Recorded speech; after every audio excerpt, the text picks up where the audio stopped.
A big concern to anybody who gets pressed into the service of being a watchman on the wall. Yeah, a real nice and cold wall this morning.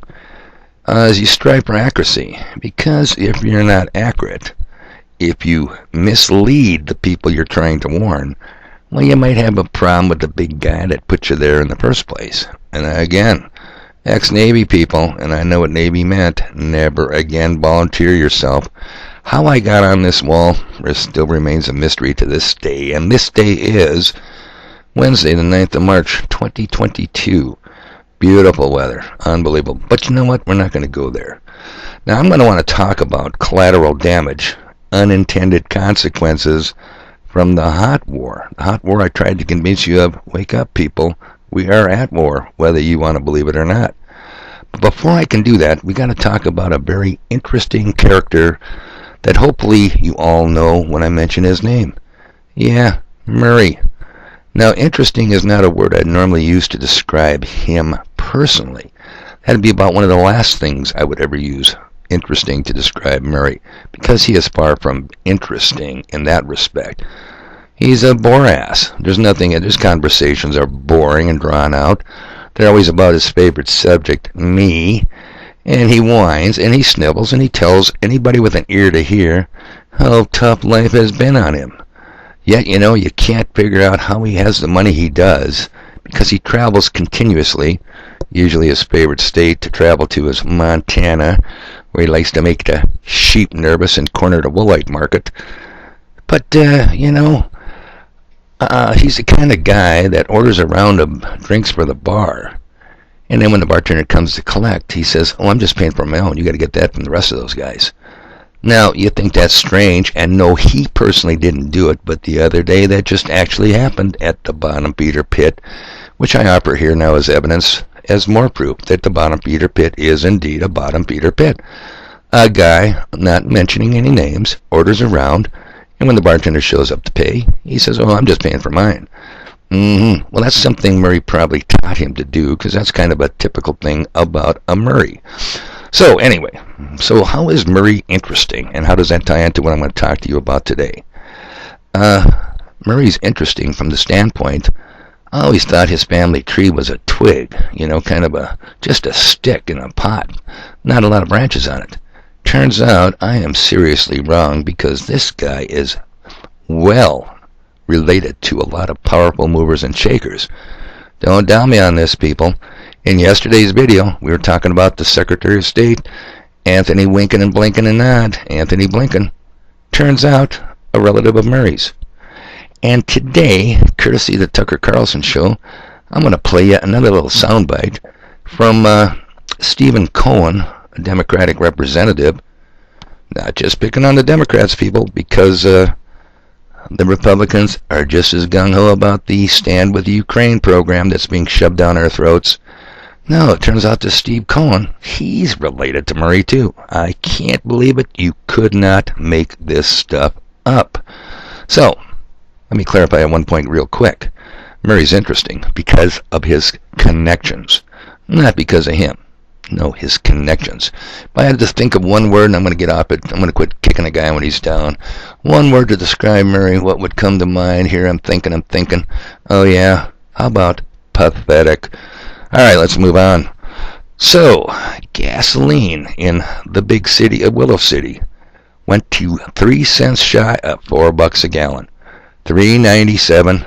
And then, hey, you know what, people? I don't want to divert myself here, but $3.97 and 9/10. What's that 9/10 bullshit all about? What kind of archaic nonsense is that? Is it $3.97 and 9/10 of a cent? Or are you paying $3.97 for 9/10 of a gallon? Gas station owners, get that goddamn 9/10 off that sign. It looks ignorant. I don't think a lot of people know what it means. It doesn't mean anything to me. So are we paying $3.97 a gallon or $3.98? Tell me honestly. Don't try to hide. It's like on sale, $9.99. Just say $10 and let's get it over with, huh? You're not fooling anybody with that 9/10. Okay, there was my little rant. $4 a gallon. You might as well round it up. $4 a gallon. Look, people, that is collateral damage. And I'm going to feel it at the pump, because I drive a gas guzzler. And I'm not the wealthiest guy in town. And I'm telling you, a lot of people are going to start feeling it. And do you think it's going to stay there at $4 a gallon? Do you think by Memorial Day it's going to be below $4 a gallon? Now, I don't have a crystal ball, but you don't either. And you tell me, gasoline, the price of gasoline come Memorial Day, when everybody thinks they're going to go travel, summer vacation. Oh man, I think this is going to be bad. So I'm telling you, that in part and parcel is collateral damage. We have an active hot war, and we are suffering for it. And I told you yesterday, fuel prices also govern the price of groceries in grocery stores, people. You got to get them to the store. We got to drive to the store to pick them up. Can you say Charlie Foxtrot? You know what that stands for, don't you? I think it's going to get ugly. I have been telling you, consistently telling you, it's going to be ugly.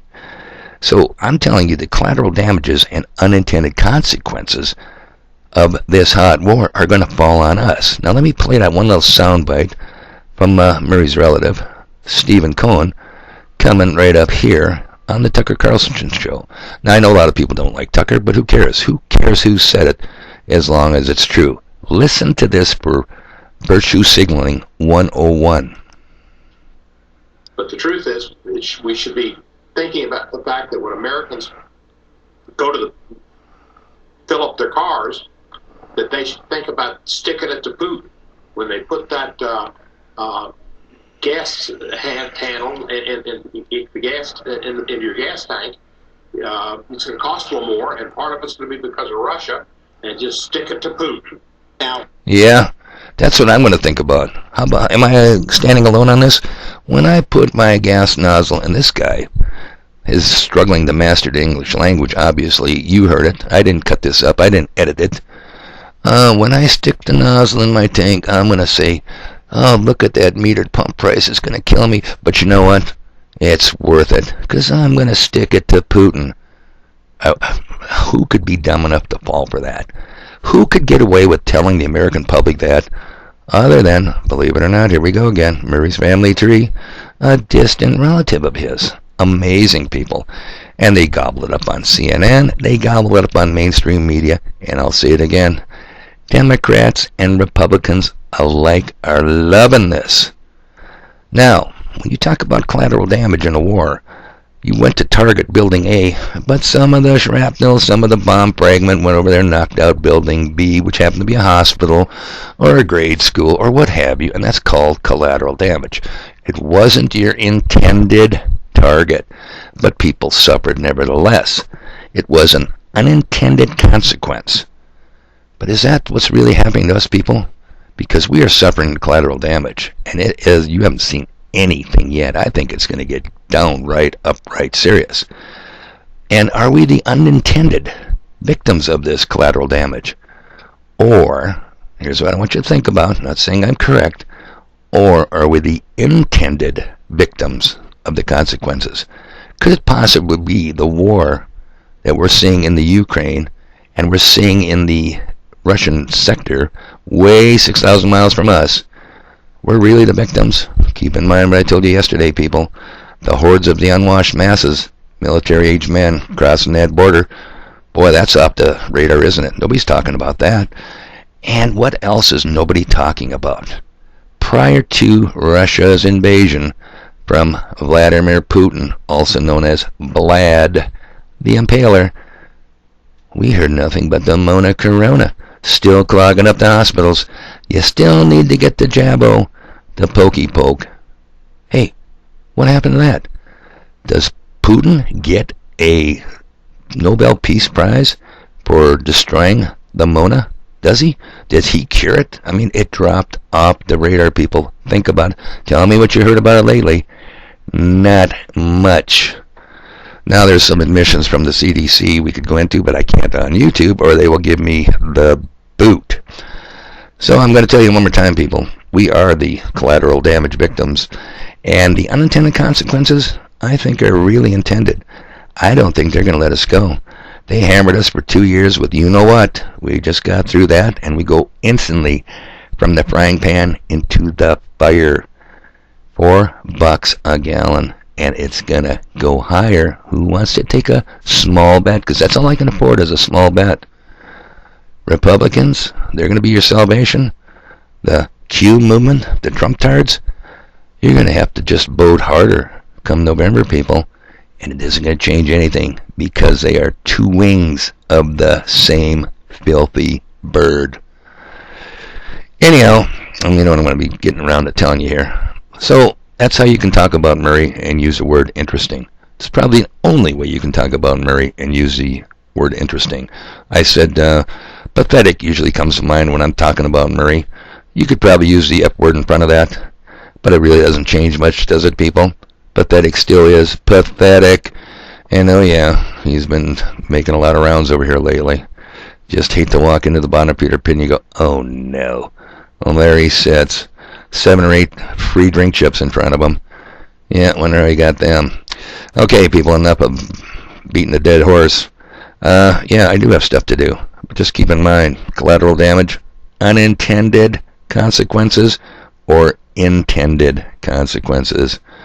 Because I'll tell you what, like his relative Stephen Cohen, Democrat, said, no, when I put the nozzle in my tank, I don't think I'm sticking it to Putin. I think someone's sticking it to me and mine. All right, people, stuff to do. I was going to get stuff done yesterday, but I screwed off again. Not today. Today I am dedicated to getting stuff done.